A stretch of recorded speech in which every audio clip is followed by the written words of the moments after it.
there's just something. Maybe it's his name, and I'm never going to be able to pronounce it, and I like that. Number 15 on the top 20 list, Heikki Ruohonen. Is that it? Ruohonen. Ruohonen. I will get this one day. This is just, man, 6'2", 205, turned 18 in June. He's already committed to Harvard for like 26, 27. He's playing in the USHL, even though he's Finnish. There's just something I like about this dude. He seems intriguing to me. I will say that basically from the jump, and this is like on draft day, I was higher on him than I was on Jack Berglund. And they took Ruohonen in round 4. They took Jack Berglund in round 2.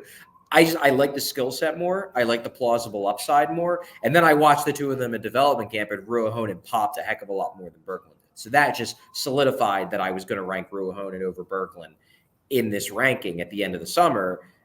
I already was considering it. Then you watch him up close, and maybe there was a little confirmation bias there, but there's also just an element of, one guy I watch and I can see a path. The other guy I watch and like, it looks like a fourth line center at best kind of thing. No, Ruohonen's interesting.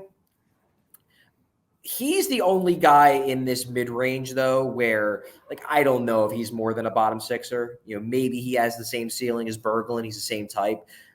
I have talked to some people who think that he might not necessarily be a center, but if he's a wing, maybe he could be a second line wing if all goes right. So there is some thought that he might have more of an offensive ceiling than I guess other teams thought he did by letting him slip to round 4.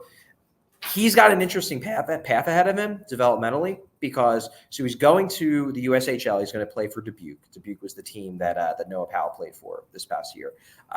So should be a decent developmental environment for him there. Then he's going to Harvard.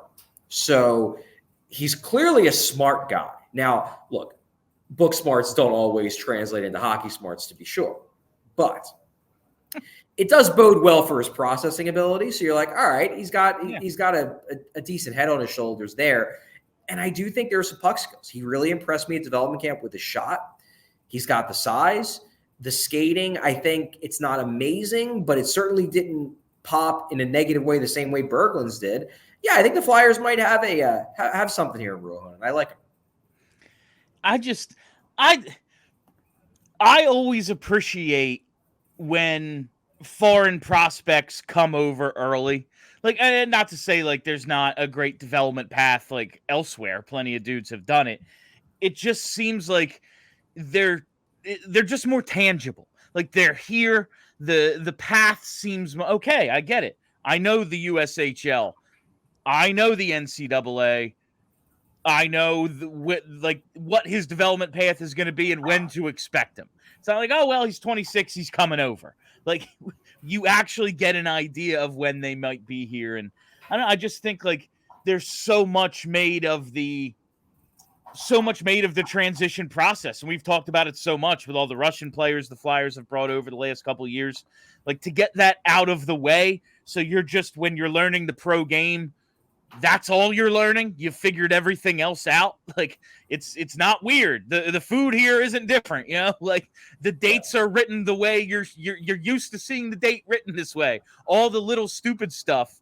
Like, I just think it makes the transition so much easier in my mind.